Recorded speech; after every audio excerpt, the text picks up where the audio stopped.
hidden gospel of Mary Magdalene, inner peace and joy. Today we open an ancient, wonderful secret.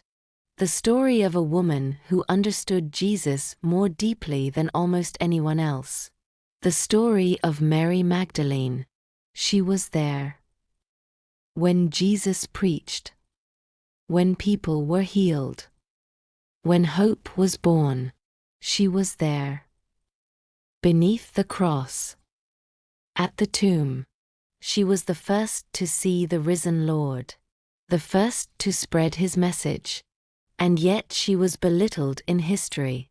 For over 1,500 years, it was claimed that she was a whore. It was not until 1969 that the church publicly said, "We were wrong." Why? Because Mary was too great, too strong, too wise.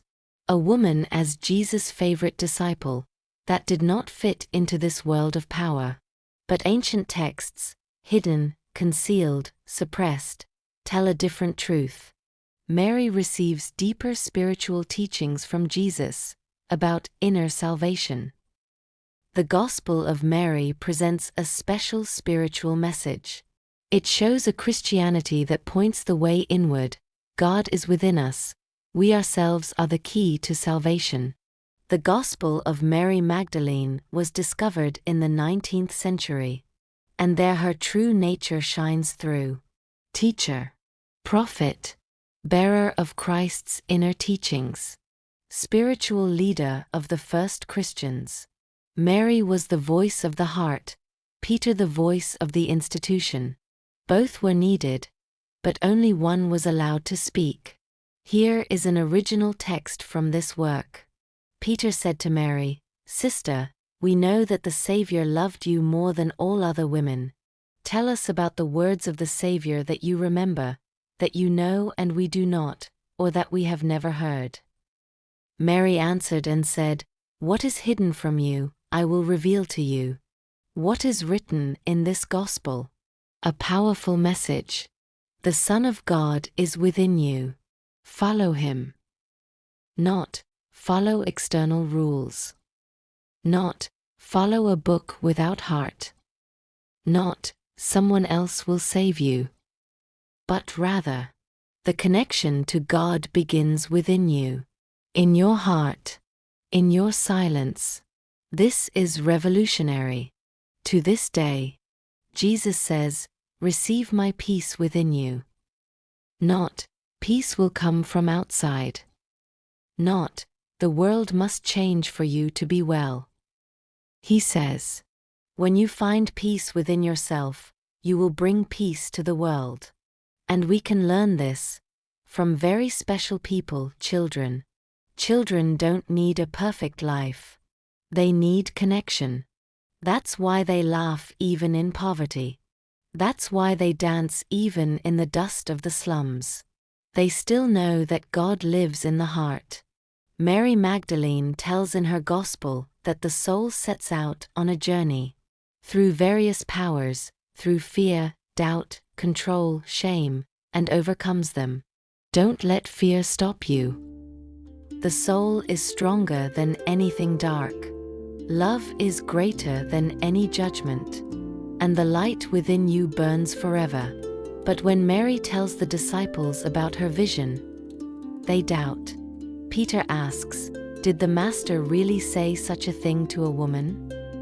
Mary does not respond with anger, not with aggression, but with a new perspective. Truth does not bind. Truth liberates. Love does not fight. Love leads. And Levi says to Peter, "Don't be ashamed. Go and proclaim what you have heard." And so it happens, they set off. Together. Men and women with a mission. What does that mean for us today?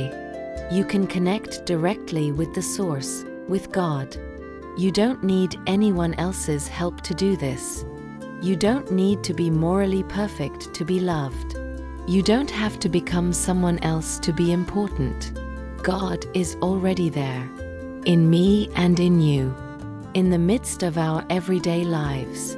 in the midst of our mistakes, in the midst of my smile and yours. You are a temple, full of dignity and inner and outer beauty. The inner glow makes us shine. Mary Magdalene reminds us, faith is relationship. Faith is a breath, a word of courage, a handshake in difficult times. And Jesus' message is, as I have loved you, so love one another. That is the whole of heaven in one sentence. Where do I feel the divine within me? In nature, in a child's laughter, in the warm sunlight on my skin. Perhaps that is the moment when Christ smiles at us. Perhaps it is Mary who whispers, "Become who you are. Follow the light within you." Your heart is sacred ground, that we may find peace within ourselves. Pass on love. Feel our dignity, because we are light, we are loved, we are guided. Thank you. Go within. Calls on us to seek the path to truth not in the outside world, but in our own souls. It is easy for people to lose themselves in the world, in distractions, opinions, knowledge, and possessions. But everything external is transient. Only within dwells the eternal, the divine source from which peace and knowledge spring. God can be found as a quiet voice in the heart. Silence and contemplation are the key. Those who go within encounter themselves, with light and shadow, and in this honest looking, transformation begins. The inner self is like a sanctuary. Wisdom, love, and guidance are revealed there. People learn to distinguish between the voice of the ego and the voice of the spirit.